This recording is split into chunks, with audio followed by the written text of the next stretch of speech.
지금 이 순간 편안한 자세로 앉아보세요. 두 눈을 부드럽게 감고 당신의 호흡에 마음을 맡겨봅니다. 숨을 들이마시며 가슴이 열리는 것을 느껴보세요. 숨을 내쉬며 몸과 마음의 긴장이 풀어지는 것을 허락하세요. 바깥 세상의 소음은 잠시 멀어집니다. 지금 이 자리에서 당신은 오직 지금 여기에 존재합니다. 혹시 오늘 누군가의 말이나 행동에 마음이 흔들렸나요? 가슴이 답답하고 짜증이나 분노가 스멀스멀 올라왔나요? 이놈의 화, 대체 어떻게 해야 하나요? 이 질문에 우리는 부처님의 지혜로 답을 찾아 떠나봅니다. 화는 우리의 적이 아니라 우리를 더 깊이 이해하고 성장하게 하는 스승입니다. 하지만 그 스승이 우리를 해치지 않도록 지혜롭게 다루는 법을 배워야 합니다. 그렇다면 화의 본질은 과연 무엇일까요? 화, 성냄, 짜증, 분노. 이름은 달라도 그 뜨거운 감각은 우리 모두에게 익숙합니다. 마치 가슴속에서 불이 타오르듯 순식간에 우리를 휘감는 이 감정. 불교에서는 이를 진이라 부릅니다. 탐욕, 성냄, 어리석음. 이 세 가지는 삼독이라 불리며 마음을 혼탁하게 하고 고통을 낳는 뿌리입니다. 그중 화는 특히 강렬합니다. 화는 우리의 판단을 흐리게 하고 말과 행동을 통해 타인은 물론 우리 자신을 상처 입힙니다. 화는 마치 칼날 없는 칼과 같아서 휘두르는 순간 가장 먼저 다치는 것은 나 자신입니다. 부처님께서는 이렇게 말씀하셨습니다. 성냄은 불과 같아서 모든 것을 태우고 재만 남긴다. 그 불은 남을 태우기 전에 먼저 자신의 마음을 태운다. 이 말씀은 화가 얼마나 파괴적인지를 보여줍니다. 화는 타인에게 상처를 주기 전에 이미 우리의 내면을 어지럽히고 평화를 앗아갑니다. 그렇다면 이 화는 도대체 어디서 오는 걸까요? 불교에서는 화가 일어나는 원인을 경계에서 찾습니다. 경계란 무엇을 말할까요? 쉽게 말해 우리의 눈, 귀, 코, 혀, 몸, 마음이 외부 상황 이를테면 사람, 말, 소리, 사건, 풍경과 만나는 순간입니다. 남편이 툭 던진 말, 왜 또 이렇게 했어는 외부 상황, 즉 경계의 하나입니다. 그 말의 톤, 표정, 그 순간의 분위기가 내 마음과 부딪히며 순간적으로 화라는 불꽃을 일으키죠. 하지만 여기서 중요한 건 화의 진짜 원인은 그 외부 상황 자체가 아니라 내가 그 경계에 끄달려서 생기는 반응에서 오는 겁니다. 경계에 끄달린다는 건 그 말이나 상황에 내 마음이 휘둘리고 거기에 사로잡혀 화가 치솟는 상태를 말합니다. 남편의 너는 늘 실수만 해라는 말이 내 가슴을 찌른다면 그건 그 말이 내 안에 무언가 내가 부족하다는 두려움, 내 노력을 알아주지 않는다는 서운함 혹은 사랑받고 싶다는 갈망을 건드렸기 때문일지도 모릅니다. 부처님은 경계와 마음의 관계를 이렇게 가르치셨습니다. 경계는 세상에 늘 존재한다. 그러나 지혜로운 자는 경계에 휘둘리지 않고 마음을 고요히 지킨다. 생각해 보세요. 남편이 왜 또 이렇게 했어라고 말했다고 해볼게요. 왜 그 말에 나는 이렇게 화가 나는 걸까요? 우리는 흔히 그가 그런 말을 해서 화가 났어 라고 생각하지만 사실 화의 뿌리는 그 말이 아니라 내가 그 말에 끄달린 마음에 있습니다. 그 말은 그냥 외부 상황, 즉 경계일 뿐입니다. 하지만 그 경계가 내 마음과 부딪히며 화를 일으키는 건 내 안의 상처나 두려움이 그 말에 날카롭게 반응했기 때문입니다. 너는 늘 실수만 해라는 말이 화를 불러일으켰다면 그건 내가 부족하다는 두려움이나 내 노력을 알아주지 않는다는 서운함이 그 말이라는 경계에서 불꽃을 튀긴 겁니다. 이런 순간 우리는 경계에 끄달리는 마음과 마주하게 됩니다. 불교에서 경계는 단순히 외부 상황이 아니라 그 상황이 내 마음과 만나서 일으키는 반응의 장이라고 합니다.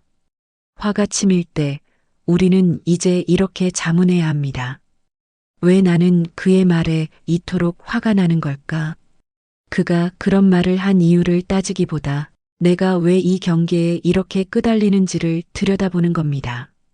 부처님은 자바암경에서 이렇게 말씀하셨습니다. 외부의 경계는 피할 수 없으나 그 경계에 대한 반응은 내가 선택할 수 있다. 알아차림으로 경계를 관찰하고 집착을 내려놓아라. 화는 남편의 말이 아니라 내 안의 상처와 두려움이 그 말이라는 경계에서 부딪히며 생기는 불꽃입니다. 그 말이 내 자존감을 건드렸다면 그건 내가 스스로에게 너는 충분해라고 말해주지 않았던 내면의 빈 공간을 드러내는 걸 수 있습니다.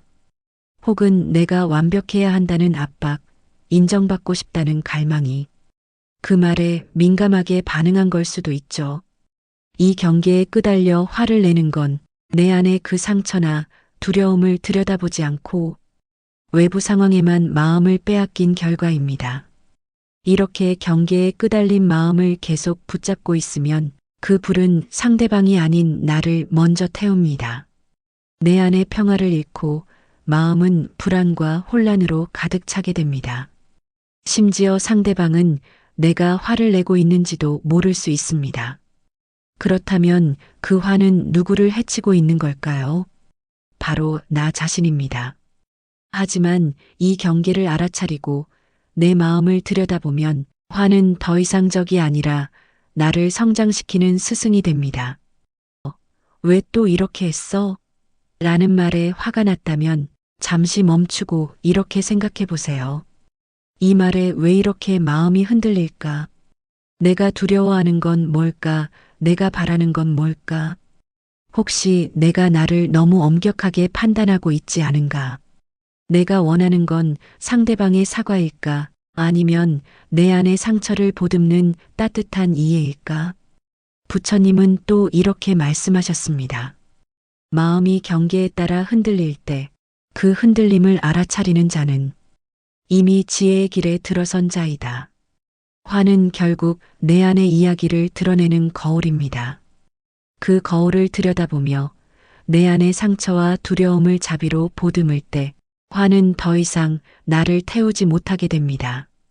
대신 나를 더 단단하고 자유로운 사람으로 만들어줍니다.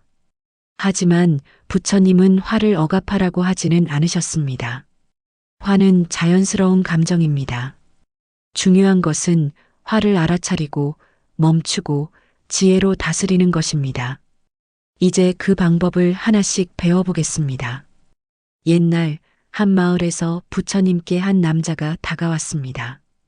그는 부처님을 향해 거친 말과 욕설을 퍼부었습니다. 너는 거짓 스승이다. 사람들을 속이고 있다. 제자들은 화가 나서 소리치려 했습니다. 하지만 부처님은 고요히 미소를 지으며 남자를 바라보셨습니다. 그리고 조용히 물으셨습니다. 만약 누군가 너에게 선물을 주려 했으나 내가 그 선물을 받지 않는다면 그 선물은 누구의 것이냐? 남자가 어리둥절하며 답했습니다. 주는 사람의 것이겠지요. 부처님이 말씀하셨습니다. 그렇다. 내가 주는 이 욕설과 분노, 나는 그것을 받지 않노라. 그러니 그 분노는 너의 것이 되리라. 남자는 더 이상 할 말이 없어 고개를 숙이고 떠났습니다. 그리고 제자들은 부처님의 평온함에 감탄했습니다. 이 우화는 우리에게 중요한 가르침을 줍니다. 화는 주는 자의 몫입니다. 우리가 화에 반응하지 않고 그저 고요히 바라볼 때 화는 우리를 지배하지 못합니다. 그리고 그 과정에서 우리는 마음의 자유를 얻습니다. 부처님은 또 이렇게 말씀하셨습니다. 분노를 다스리는 자는 전쟁에서 승리한 전사보다 더 위대하다. 그는 자신을 정복한 자이기 때문이다. 화는 결국 우리 자신을 해칩니다. 화에 휘둘릴 때 우리는 마음의 평화를 잃고 나쁜 업을 쌓으며 스스로를 고통 속에 가둡니다. 그러니 화를 다스리는 것은 스스로를 구하는 길입니다. 이제 화를 다루는 구체적인 방법을 세 가지로 나누어 알아봅시다. 이 세 가지는 부처님의 가르침에서 나온 실천적 지혜입니다. 각 단계를 깊이 탐구하며 일상에서 실천할 수 있는 방법을 제안합니다. 첫 번째 열쇠는 알아차림입니다. 화는 순간적으로 우리를 사로잡습니다. 누군가의 무례한 말, 예상치 못한 상황, 억울한 순간. 그때 우리는 즉각적으로 반응하고 싶어집니다. 하지만 부처님은 이렇게 가르치셨습니다. 마음이 흔들릴 때 그 흔들림을 알아차리는 자는 이미 지혜의 길에 들어선 자이다. 알아차림은 화를 억누르는 것이 아닙니다. 화는 자연스러운 감정입니다. 중요한 것은 화가 일어나는 순간을 보는 것입니다. 누군가의 말에 화가 치밀 때 1초만 멈추세요. 가슴이 뛰고 몸이 뜨거워지는 그 감각을 느껴보세요. 속으로 이렇게 말해봅니다. 아, 지금 내 안에 화가 올라오고 있구나. 이 짧은 순간 당신은 감정에 휘둘리는 내가 아니라 감정을 관찰하는 내가 됩니다. 불교에서는 이를 마음의 주인 되기라고 합니다. 예를 들어 직장에서 동료가 당신의 아이디어를 무시했을 때 바로 왜 나를 무시해? 라고 쏘아붙이기 전에 숨을 한번 깊게 쉬며 이렇게 생각해 보세요. 내 마음에 화가 올라오고 있구나. 이 감정은 잠시 머물다 갈 거야. 이 알아차림은 화를 키우는 대신 그것을 고요히 바라보는 힘을 줍니다. 두 번째 열쇠는 멈춤입니다. 화가 치밀 때 우리는 말과 행동으로 반응하려 합니다. 하지만 그 반응은 종종 후회로 이어집니다. 멈춤은 그 후회를 막는 강력한 도구입니다. 부처님께서는 이렇게 말씀하셨습니다. 화를 참는 자는 전투에서 승리한 자보다 강하다. 그는 자신의 마음을 다스린 자이다. 화가 치밀 때 숨을 3번 깊게 들이마십니다. 숨을 들이마시며 나는 지금 이 순간에 머문다. 숨을 내쉬며 이 화는 지나갈 것이다. 이렇게 속으로 말해보세요. 예를 들어 운전 중 누군가 급하게 끼어들어 경적을 울리고 싶을 때 핸들을 꽉 쥐는 대신 호흡에 집중하세요. 숨을 깊게 들이마시고 천천히 내쉽니다. 이 간단한 행동은 당신을 반응의 소용돌이에서 꺼내줍니다. 멈춤은 단순하지만 강력합니다. 그것은 화가 우리를 지배하지 못하도록 막아줍니다. 그리고 이 멈춤의 순간은 우리가 지혜로운 선택을 할 수 있는 공간을 만듭니다. 세 번째 열쇠는 자비심입니다. 화는 종종 타인을 향하지만 그 뒤에는 고통이 숨어 있습니다. 누군가의 무례한 말, 공격적인 행동은 그들의 내면에 있는 상처나 두려움에서 비롯될 수 있습니다. 부처님은 자비심의 힘을 이렇게 가르치셨습니다. 미움은 미움으로 다스려지지 않는다. 오직 사랑과 자비로만 미움이 사라진다. 이는 영원한 진리이다. 화가 날 때 상대방을 미워하기 전에 잠시 생각해 보세요. 이 사람은 왜 이렇게 행동했을까? 혹시 이 사람도 나처럼 고통받고 있는 걸까? 속으로 이렇게 말해봅니다. 이 사람도 나처럼 행복을 바라고 있을 거야. 이 사람에게 평화가 있기를. 예를 들어 가족이 당신에게 날카로운 말을 던졌을 때 왜 나한테 이렇게 말해? 라고 맞대응하기 전에 그들의 표정, 목소리, 상황을 떠올려 보세요. 혹시 그들이 스트레스, 피로, 불안 속에 있는 건 아닐까? 자비심은 나와 타인을 연결하는 다리입니다. 그 다리를 건널 때 화는 점점 풀어지고 마음은 더 넓고 단단해집니다. 화를 다스리는 여정에서 우리는 한 가지 진실을 깊이 새겨야 합니다. 화는 타인보다 나 자신을 가장 해친다. 화를 낼 때 우리의 몸은 긴장하고 심장은 빠르게 뛰며 마음은 혼란 속에 빠집니다. 과학적으로도 분노는 스트레스 호르몬인 코르티솔을 증가시키고 심혈관 건강을 해치며 면역력을 약화시킵니다. 부처님은 이 점을 명확히 보셨습니다. 화는 마음을 태우고 태운 죄는 고통으로 남는다. 화를 버리는 자는 스스로를 해방시키는 자이다. 화를 품고 있으면 그 화는 상대방을 떠나 우리 안에 머물며 마음의 평화를 갉아먹습니다. 심지어 상대방은 당신의 화를 모를 수도 있습니다. 그렇다면 그 화는 누구를 해치고 있는 걸까요? 바로 나 자신입니다. 그러므로 화를 다스리는 것은 타인을 위한 것이 아니라 나를 위한 가장 큰 선물입니다. 이제 다시 당신의 호흡으로 돌아옵니다. 편안히 앉아서 가슴에 손을 얹고 몸과 마음이 하나 되는 순간을 느껴보세요. 숨을 깊게 들이마시며 마음속에 떠오르는 화, 짜증, 분노를 바라봅니다. 그것을 억누르지 말고 그저 고요히 관찰하세요. 속으로 말해봅니다. 나는 지금 화를 알아차리고 있다. 이 화는 나를 지나갈 뿐이다. 나는 이 순간에 머문다. 숨을 내쉬며 화가 부드럽게 풀어지는 것을 상상하세요. 마치 강물이 잔잔히 흐르듯 마음이 가벼워집니다. 이제 당신에게 화를 일으켰던 사람을 떠올려 봅니다. 그 사람의 얼굴, 그 사람의 행동, 그리고 속으로 이렇게 말해 봅니다. 당신도 나처럼 고통을 느낄 수 있는 사람이다. 당신에게 평화가 있기를, 나에게도 평화가 있기를. 숨을 한 번 더 깊게 들이마십니다. 내쉬며 마음의 무게를 내려놓습니다. 이놈의 화 어떻게 해야 하나요? 그 답은 멀리 있지 않습니다. 그것은 당신의 호흡 속, 알아차림의 순간 속, 그리고 자비의 마음 속에 있습니다. 부처님의 가르침은 단순하지만 깊습니다.